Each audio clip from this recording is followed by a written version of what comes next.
31st and 32nd degrees. The Masonic religion should be the Luciferian doctrine. Lucifer is God. The true and pure philosophical religion is the belief in Lucifer. So, Yarbulon is really an alternative name for the devil. The last syllable, on, is a code name for the ancient Egyptian god Osiris, who was the god of the dead. There can be no doubt that the Scottish Rite form of Freemasonry in America and Britain is controlled by high-ranking 33rd degree Masons who worship Satan or Lucifer as their god.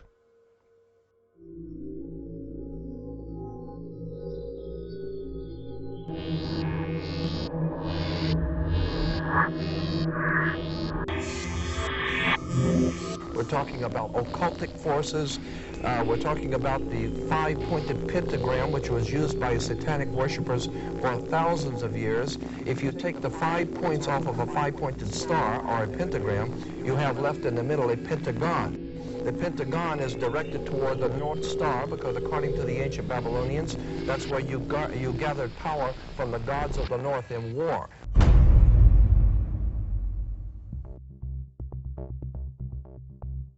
We cannot allow our sons and daughters to be sent to die in a bankster's war. For oil, for heroin, for cocaine, for gold, or for control. Sun Tzu, the great strategist of war, said that all confrontations are won before the battle begins. There has never been a battle that has been won defensively. But we must prepare by becoming self-sufficient. We must prepare to do that which has not been done before. Once identifying the enemy, they have to be routed out.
The British royal family recently suffered intense embarrassment when it was revealed that the father of the Duchess of Kent was an SS officer. To be a member of Hitler's SS, families had to be pure Aryan, with their German ancestry clearly traceable to the Teutonic Knights of medieval Germany. Like most of the British royal family, the Duchess of Kent is descended from German blood. Her German ancestors have throughout history been members of the Illuminati secret society network. The British royal family's name is not Windsor. Their real family name is actually Saxe-Coburg-Gotha. In his book, The Forgotten Monarchy of Scotland, His Royal Highness Prince Michael of Albany publishes ancient heraldic documents which expose the true lineage of the British royals. Ancient heraldic documents suggest that the British royal family's lineage comes from ancient Hebrew or Jewish tribes of the Old Testament. During the reign of Queen Elizabeth I, she referred to England as Israel or Jerusalem. According to the Masonic reference works that you can get in any library, the, the Freemasonic orders of Europe said that there was a little ideologue, a little spiritual entity that gave the knowledge to what the Masons call our hidden masters. That's what Freemasonry refers to, those who lead world Freemasonry. They don't know who they are. No Freemason knows who the actual leaders of the world organization are. They call them our hidden masters. Well, according to the reference works, there is a little spiritual entity that guides the world Freemasonry, and they call him Yoda. And in the reference works, you'll see this little creature with the pointed ears, and he's called Yota. Yota goes back to Judah, or Judah, which goes back into British Israel World Freemasonry, going back to the time of the founding of England, and that's why they're today called British. The British, it's a very big difference between being English and British. Brit is Hebrew for contract or a covenant, and Ish means man in Hebrew.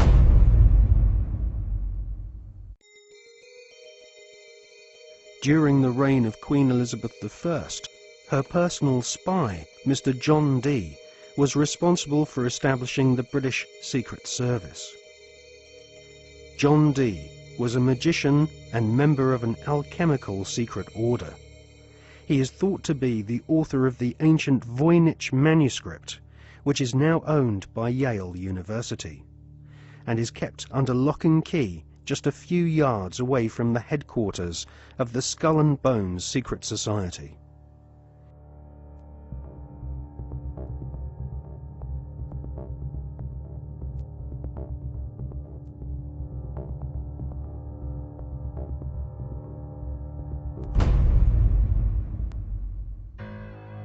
The Duchess of Kent might be ashamed of her father having been a member of the SS, but she might equally be keen to play down the fact that her husband, the Duke of Kent, is Britain's most senior royal Freemason. The Duke and Duchess of Kent live at Kensington Palace, which is home to the Royal Alpha Masonic Lodge. The Royal Alpha Lodge was established by the Duke of Sussex after he became Grand Master of United Grand Lodge in 1813. One of its most eminent members was the physician in ordinary to Queen Victoria, Sir William Gull, who Stephen Knight claims was responsible, along with several other eminent Freemasons, for the Jack the Ripper murders in Victorian London. Suitably, members of the Royal Alpha Lodge at Kensington Palace are called Princes of the Blood Royal.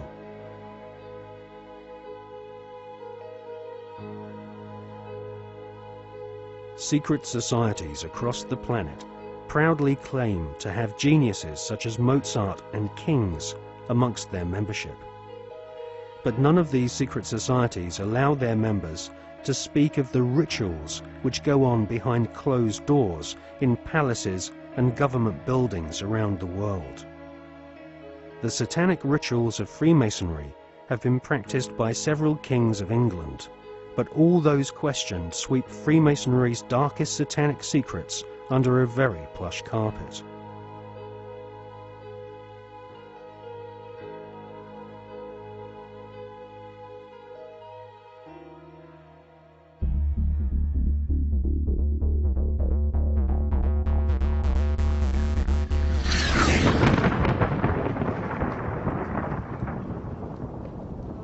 Hawati en tawi, tem jefa kau, ta pen em awef, mu f, ta f, sem f, menemenet f nebet, hayet nebet, henenet nebet, jedefuet f, awet f, haset, semawu em sanut.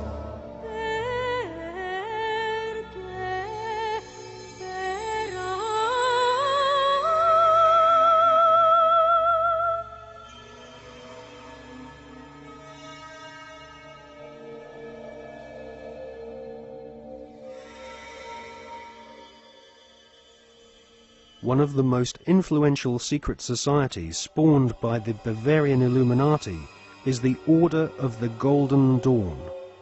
It was founded in 1887 by a Freemason, William Wynne Westcott, who claimed to have deciphered a coded alchemical script containing initiation rituals of a secret German occult order called Die Golden Dämmerung.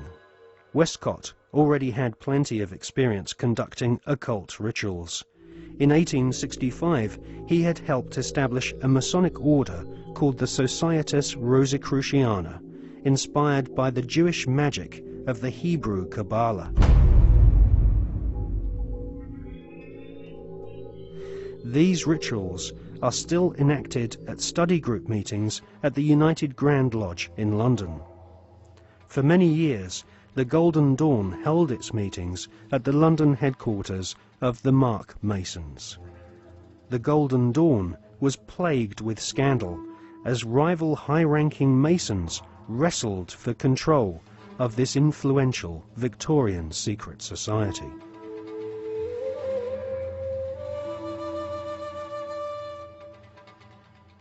In 1891, Westcott lost control of the Golden Dawn to another high-ranking Freemason magician called MacGregor Mathers. Together with the poet W.B. Yeats, they devised new magical rituals and initiated the senior members of Britain's aristocracy. In 1903, control of the Golden Dawn was yet again seized by another Freemason called A.E. Waite. The rituals of the Golden Dawn were similar to ancient witchcraft. At the Old Bailey in 1901, two Golden Dawn associates, Mr. and Mrs. Horos, were tried for rape. They had used the Golden Dawn initiation ceremony to beguile their teenage victims. The Golden Dawn was nothing more than Freemasonry with added semi-satanic and sexual mysteries. The Golden Dawn still survives to this day. In 1987, a conference was held in London to commemorate the centenary of the Golden Dawn's conception. The conference was organised by the Hermetic Research Trust, whose trustees include the Marquis of Northampton, who is a prominent Royal Arch Freemason. Satanists do not take part in certain rituals with certain sounds in certain places and certain colours and certain verbal statements. They don't do it because, oh, that'd be nice, let's say that, and then shall we have a bit of red, or what do you think? No, it's done because everything in this reality is vibration. Consciousness in this reality is vibration. Everything is a vibrational field. This is how astrology works.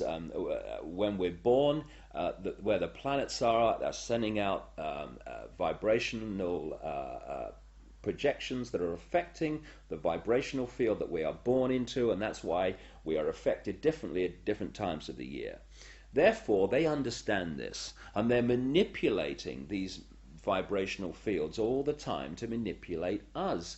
And so these rituals, just a pageant. It's like the Freemasonic rituals. You know, you talk to Freemasons, the vast majority of Freemasons not trying to manipulate anyone, not on a mass scale anyway. And they'll say, so what about these rituals? Like, I don't know. To do silly things, roll your trouser leg up and bare your bloody breast. I don't know, it's some ancient bloody tradition. I don't know what it's all about. Anyway, they do a nice dinner, so you only have to do it once. They don't realize that these initiation rituals are actually set up to affect the participants in a certain way that allows these other dimensional entities, which folklore have talked about for thousands of years all over the bloody planet, this theme of possession by demons. These are entities that exist just outside the frequency range of the five senses. Because, again, because of the suppression of basic knowledge of who we are and the nature of life, we become child's play to manipulate. For instance, people look through their eyes and they think they're seeing everything in the space they're looking at. No, they're seeing a fraction of it. They're seeing a tiny frequency range that the five senses can access. Just like if you tune to Radio 1, you get Radio 1. You don't get radio 2, you get radio 1. And this is why, you know, if there was a cat in this room now, it might be reacting to what is to us here empty space. But it's not empty space to the cat because it has a greater visual frequency range. Now, just outside the frequency range of the five senses are entities that are manipulating this five-sense reality through these particular bloodlines. And one of the key places where this possession takes place is during these satanic rituals and gatherings, when the vibrational environment is created by the ritual that allows this takeover of the mental and emotional processes of these people to take place. And this is why you'll meet so many people who've known famous politicians and staff when they started in politics or before they came into politics. And they'll say, you know, mate, that guy ain't the bloke that I knew. Well, mentally and emotionally, that's literally true in a lot of cases because of this possession that takes place. And people think it's kind of far-fetched and it's maddening. That may happen in Babylon, but not now. Well, please. That very thought is the greatest defense mechanism this grotesque conspiracy has to protect it.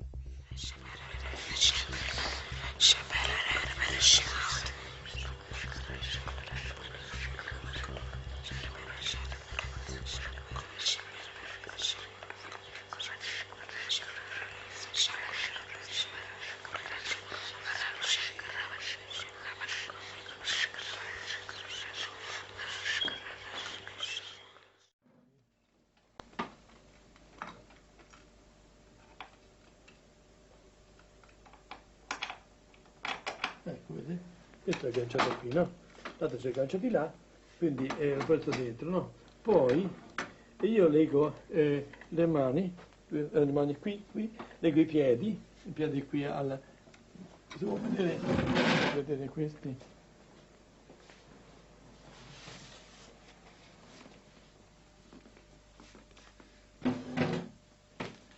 E questo sicuramente se ecco, può legare il braccio, vedete? Può legare il braccio di qua di là e i piedi lo stesso a questo alveolo qui. Dunque, e qui se c'è questa cinta perché sono terribili. Questa qui per legare alla vita in modo che non si muova. Per mettere questo braccio, vedete, sotto, vedete, qui c'è, ecco, si regge in questo modo, si regge, altrimenti non si regge, e rompono tutto. Dunque, tutto questo, adesso vi faccio vedere cosa sono capace di fare queste qui. Questo può essere una ragazza che, guardate, questo è d'acciaio, questo corrisponde a questo qui, no, corrisponde, vediamo qua, ne passo una qui dentro, no? Se lo troviamo, ecco, questo sarebbe questo, vedete come l'ha ridotto? È difficile poi con le mani, non è possibile, ha visto? Il demone è pure dell'esorcista. L'esorcismo è lui che ha paura e non abbiamo paura noi. E sono contento di dare in botta al demone. Quando mi dice il demone chi sei, io domando Satana. Ah, ora mi sei capitato. Adesso ti ho dato un sacco di botte. Dunque, e quindi è lui che grida. Perché quando grida la persona, ci sono dei grida qui delle suore che si sentono forse fino in fondo, fino alla strada si sentono. Dunque nel giardino. Ma non è certamente la persona che grida, ma è il demonio che sente queste botte, diciamo così.